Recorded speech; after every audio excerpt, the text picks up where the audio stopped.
What is up, gamers? The Red Dragon here, and we are trying something a little bit different today. Got an interview with Mr. Antoine. He is the CEO of GamerFit Nation, and he's better known in the gaming world as BlackBible. And he is also the mastermind behind Operation Ceasefire. Now, I did a video the other day talking about Operation Ceasefire. I came out strongly against the idea, and what it is a day set aside where they are asking gamers to put down shooter games, and so they want you to play something else, and it's supposed to be a way to remember gun victims over the past year, as well as remember victims of Sandy Hook. Now, while I was strongly against it, I did want to give BlackBible the opportunity to respond and also explain his side a little bit better than maybe I was able to explain to you, and he can explain how he came up with this idea and where it all originated. So I think, as always, debate is a necessity, and you should never be afraid to hear other people's points of views, especially if we're trying to understand where they're coming from. So I want to thank BlackBible for coming on the show, and you can start off and just explain to us where this idea originated from and how you got here. Hey, hi. Thank you, everybody. And thanks for having me on your show, man. I appreciate it. You're very welcome. Yeah, I mean, what it boils down to, I mean, and I look at honor. Yeah, we want to show honor, but we also it's more of a moment of remembrance for those who lost their lives. I mean, the idea came from what happened to me when I found out about Sandy Hook Elementary School. I didn't know about it until my brother called me on the phone, and we were talking, and then he said, "Yo, I'm sure you heard what happened on the news." And I'm like, "Nah, I didn't hear anything." And he was like, "Yeah, I can't even tell you, dude." He said, "Yo, I can't even talk about it. I feel so sad." So I'm like, "What's going on?" So, and then it's kind of like you kind of feel a sense when you hear, like, how Facebook and the social networks, you hear people saying something sad and everything. So something said turn on the news. I turned on the news. I saw it. I'm like, wow, like what the heck? Like, this is crazy. 20 young babies just slaughtered like that.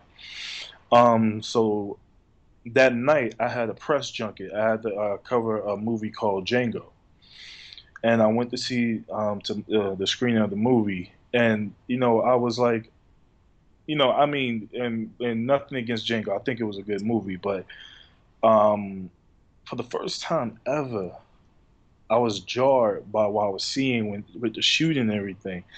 And it was like I was jarred because all I kept thinking about was those kids, and I was like, yo, this is crazy. Like, those kids got shot like that. And so immediately after, this was like way in the AM.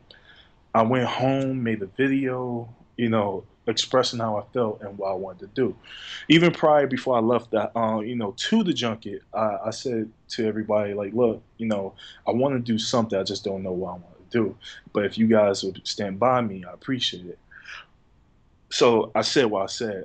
I did what I did. And next thing you know, OS ceasefire was in effect and going.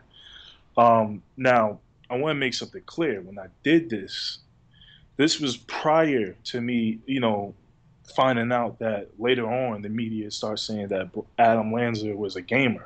This was strictly off of something that I felt like I wanted to do something because I have a name in the gaming community. I wanted to do something that I felt like, because we're a gaming community, we could do it together. I didn't know that eventually they were going to try to blame gaming. You know what I mean? But I couldn't go back on what I said, and I didn't want to because I didn't care what the politics said and everything. I wanted to do something because I felt it was right. And I mean, that's the origin of how it really happened. Like, it blew up.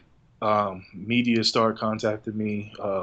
Different sites like Kotaku and everything started picking it up. Big organizations like freaking Anonymous backed it, which shocked the heck out of me when Anonymous backed it, and it just kept growing and growing. Sorry for the long-wind intro. I just wanted to give you as much info as you could. Oh no, that's fine. That's exactly what I wanted to hear. But why first person shooters? Why is that. Do you Oh, first let me ask you, do you mhm. think there's any connection whatsoever between violence in real world and violence in video games, specifically first person shooters? No, and not that way. And it really wasn't targeted towards first person shooters. It was more so targeted in the sense of, games that dealt with guns, period. Because I play those, I play all types of games. But it wasn't like specifically first person shooters. That's why it was called like like online shooters. It was more so games that um provide competition with guns. I mean, and then any game that involved guns. The whole idea, the whole concept was to say that gamers have the ability to put down their virtual weapons. I mean, but in real life, when you ask someone to lay down their real arms, nobody wants to do that. And you know, I mean, it's not to say I'm against people who bear arms. I'm not against the right to bear arms. It's just more so that we fight wars. We so many different things: robberies, wars, gun violence. I mean, I grew up around it, and no one is willing to say, even for like one moment, to say, "Yo, let me put my gun down." Mhm. So I said, you know what? Let's us as gamers, show that we can put it down. Like, I mean, it's a virtual weapon. It's like, this ain't nothing for us to put this down. Make a sacrifice. It's a day, so But it's a grand gesture. have you ever fired a real weapon? Yes, I fire AK-47, man. Trust me, I know my way around a couple of guns, man. Being Yeah. where I'm from. And so, I mean, I've fired several weapons as well. I mean, I fired an AR-15, and one of the first things I thought was how different this is from the perception of people think that we're training on video games to fire real world weapons, and when you actually pick up a real weapon and you feel that weight and you know that you have that power in your hand, it is nothing like playing a video game. Would you agree? I totally agree that it's nothing like it. I mean, you especially want to go wait to controllers, and especially want to know the feel and the jerk back, and when you feel it pressed against your shoulder blade, and you feel that tremor and everything, and then when you hit something, trust me, it's totally different. But yeah, so that's where I'm coming from. So I don't see, I've looked at the studies. I'm not finding any relationship between violent video games and real world violence. In fact, there's some studies out there that show that children who have mental illness, who have a lot of aggression, some of those studies have shown that it actually lowers and decreases aggression by playing shooters. And then there's also studies out there that show, the hand-eye coordination, it increases the plasticity of your brain Yeah.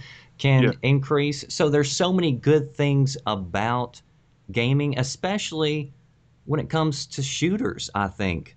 And when you look at the public perception, I think this is what my problem was with it, Hmm. was the Operation Ceasefire, because there was just a poll earlier this year where over 50% of Americans believe that there is a link between real world violence and video games, because they say, look, these mass shooters, they played video games.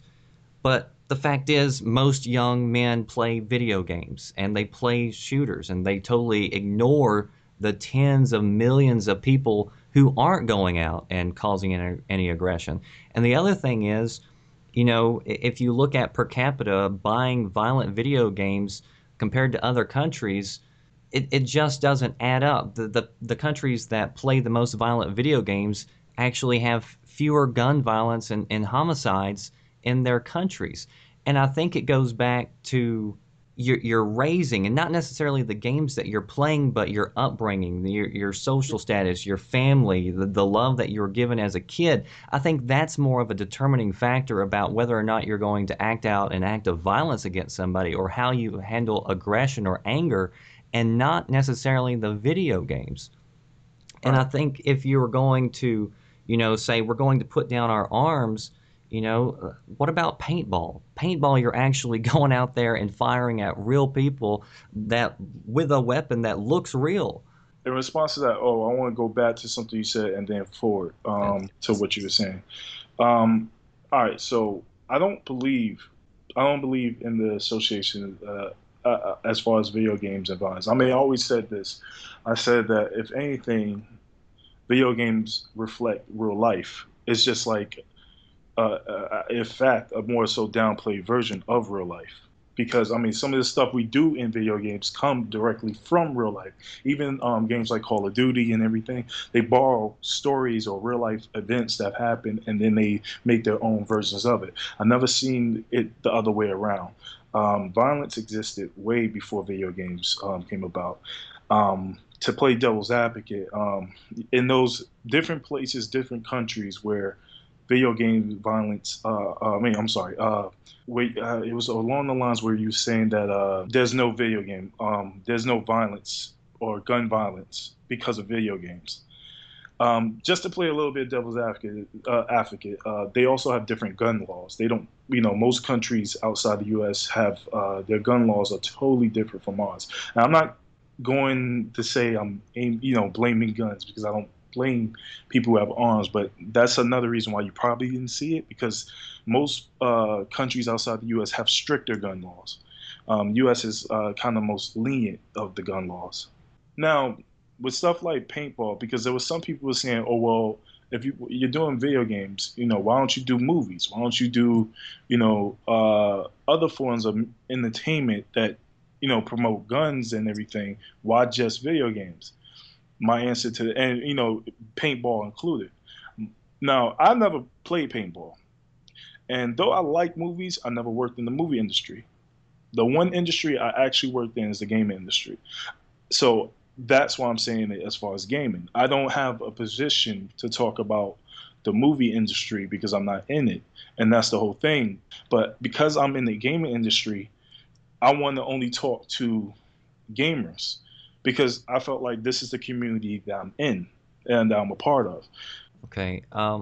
So you don't think there's any link between what happened at Sandy Hook and video games, correct? No, I mean it was even proven after that because they found out the truth. And I know this for a fact because I was like talking to the news reporters a lot about this. They were telling me everything, but they ended up finding out that the whole video game and Adam Lanza was BS. It was just something some guy said, but it was never proven. So they were actually pulling away from that point of the story. The only reason why it got re-entered into play is because the NRA said what they said about video games. I don't know if you know, like that's where it started getting crazy, because originally I was supposed to be on Piers Morgan, and I mean, this is how I found out. I was supposed to be on Piers Morgan to talk about it. Then Piers Morgan, they called me back and said, listen, it's steering away because of the reasons I just explained to you. But then the next day, the NRA said, oh, video games are the blame. So they put video games back in the spotlight. So Piers Morgan was trying to bring me on to defend video games, even even with me being the guy behind Ceasefire, he wanted me to defend that point. So even when he asked me questions about it, and he brought up the fact that he was like his son plays video games, and his son said that it gets really aggressive and these guys get really into it, and so he was saying, but so couldn't that be saying that it can affect you? But I'm like, that's same thing. That's the same thing with any sport. People get into it, but it doesn't imply that you would go out and kill somebody. You know what I mean? Like we have the ability to get up and walk away. Now, in most of the cases with shootings, there was an underlying, mental thing. And I'm not saying it was just mental illness. It was something going on in that individual's life that affected him that or her to make those decisions that they made. But it blaming video games wasn't the cause. Like video games weren't the cause of it. My whole thing is just I know the reality of where you're coming from. I mean, I have no doubt that you are sincere in your beliefs and your feelings and what you want to do. But reality sometimes is perception, and the public perceives video games as causing violence and that these shooters are terrible for anybody to play, and that, you know, politicians want to try to limit it or whatever else. So it appears to a lot of people, including myself, like this directly correlates and ties gun violence with first-person shooters, and it almost feeds into that stigma. Well, I want to say this in reference to. I should have a bottle of water next to me. I want to say something to reference to that, and it's like I didn't want to kind of use this as an example, but I feel like it is a good example. I'm sure if you know your history with civil rights, there was, everything that goes about. There's Martin Luther King. He believed in nonviolence. Hmm. You had Malcolm X, who believed by any means necessary. Hmm. Now, the reason why Malcolm X went against Martin Luther King's whole concept of nonviolence is because he perceived that by, not fighting back, it was perceived as weak. Because I mean, think about it. You're basically saying, okay, this person wronged me, but instead of, you know, fighting back or punch him in the face, I'm gonna fall back and say, you know what, I I forgive you. So he went through that, and it's like when you look at it, it's not about what politics say. It's not about how certain people perceive it. It's about what you believe. You do it because you believe it's right. And now it might suck because you have so many people who might think like, yo, this is stupid. You know what I mean? This is silly and everything, all that stuff. But then you have those few who understand where you're coming from and they believe in it. And they don't care about what politics say. They don't care about what, half of the people, like that division. They care that they feel like they're doing something in that moment that in their whole heart they believe is the right thing to do. And that's what it is. I'm not against, gamers. I'm not against those who are against me. All I know is I'm doing what I'm doing, and the people who are doing what they're doing is because they believe that they're doing something that actually matters.